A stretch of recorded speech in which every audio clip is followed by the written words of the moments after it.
Heart beat scan ఒక్క second లోనే world class 640 slide CT scan ఇప్పుడు మీ విస్టా ఇమేజింగ్ బంజారా హిల్స్ లో.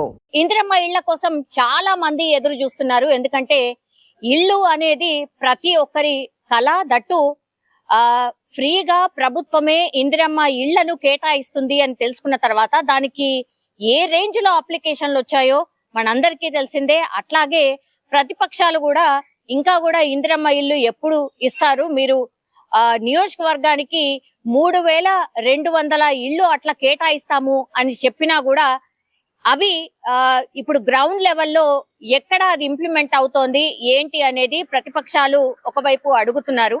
అట్లాగే చాలా మంది లబ్ధిదారులు కూడా ఇందిరమ్మ ఇళ్లు ఎప్పుడు మాకు వస్తాయి అనేటువంటిది ఎదురు చూస్తున్న సిచ్యువేషన్. మొన్ననే అధికారికంగా ఇందిరమ్మ ఇళ్లను కూడా ప్రారంభించడం జరిగింది. అట్లాగే కొంతమంది లబ్ధిదారులకు కూడా చెక్స్ అందించడం జరిగింది. సో ఇప్పుడు ఇందిరమ్మ ఇళ్ల కోసం ఎదురు చూస్తున్న వాళ్ళ సంఖ్య పెద్ద ఎత్తున పెరిగిపోయిన సిచ్యువేషన్. అందుకనే ఇప్పుడు జాబితాలో మా పేరుందా లేదా అనేది చాలా మంది అయితే వెరిఫికేషన్ చేసుకుంటున్నారు. ఒకటి అట్లాగే ఇప్పుడు గ్రౌండ్ లెవెల్లో ఫీల్డ్ లెవెల్లో కూడా కంపల్సరీ వెరిఫికేషన్ జరగాల్సిందే అని, దీన్ని స్ట్రిక్ట్ గా ఇంప్లిమెంట్ చేయాల్సిందే అని ప్రభుత్వం అధికారులకు గ్రౌండ్ లెవెల్లో ఆదేశించిన సిచ్యువేషన్. అంటే ఏప్రిల్ 30 లోపుగా గ్రౌండ్ లెవెల్లో కూడా ఇందిరమ్మ ఇళ్లకు సంబంధించిన లబ్ధిదారులు ఎవరైతే ఉన్నారో పక్కాగా లబ్ధిదారులు అర్హుడా కాదా ఈ కమిటీలు వేశాం.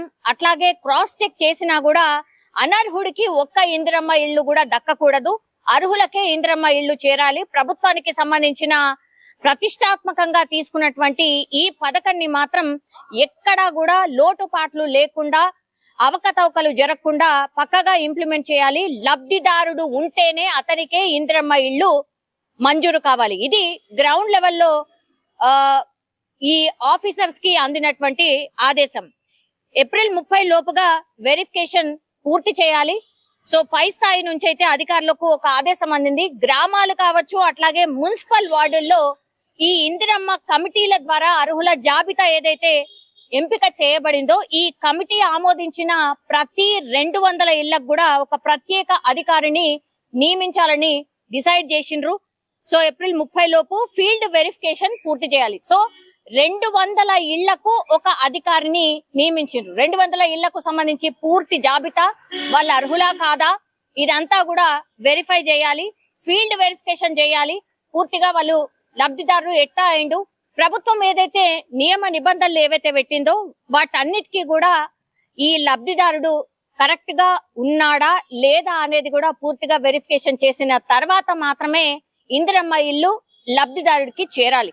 సో ఎక్కడ కూడా పైసా కూడా వేస్ట్ కాకుండా ఇందిరమ్మ ఇల్లు ఎవరికైతే అవసరం ఉందో అట్లాగే ప్రభుత్వం చెప్పినటువంటి ఈ నియమ నిబంధనల ప్రకారం ఎవరైతే అప్లికేషన్ చేసుకున్నారో వాళ్ళు అప్లై చేసింది ఒకటి, ఫీల్డ్ లెవెల్లో వెరిఫికేషన్ చేసిన తర్వాత ఇంకోటి ఉంటే మాత్రం అది అనర్హుడు అవుతాడు, అతను అర్హుడు కాదు.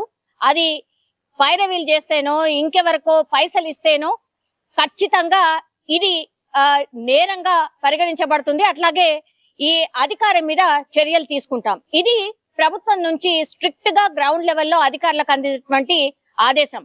కాబట్టి 200 ఇళ్లకు ఒక ప్రత్యేక అధికారిని నియమించిండ్రు. ఈ 200 ఇళ్లకు సంబంధించి పూర్తిగా క్షుణ్ణంగా వాళ్ళ డాక్యుమెంట్స్ అట్లాగే వీళ్ళు అప్లై చేసుకున్నటువంటి అప్లికేషన్ లో ఏమేం పొందుపరిచారు, నిజంగా గ్రౌండ్ లెవెల్లో అదే ఉందా లేదా అనేది కూడా ఫీల్డ్ వెరిఫికేషన్ చేసిన తర్వాత వాళ్ళు ఆమోదించిన తర్వాత మాత్రమే వీళ్లకు ఇందిరమ్మ ఇళ్లు మంజూరవుతోంది. ఇది స్ట్రిక్ట్ గా ఫాలో కావాల్సిందే అని పై స్థాయి నుంచి కింద వెరిఫికేషన్ చేసే అధికారులకు అందినటువంటి ఆదేశం.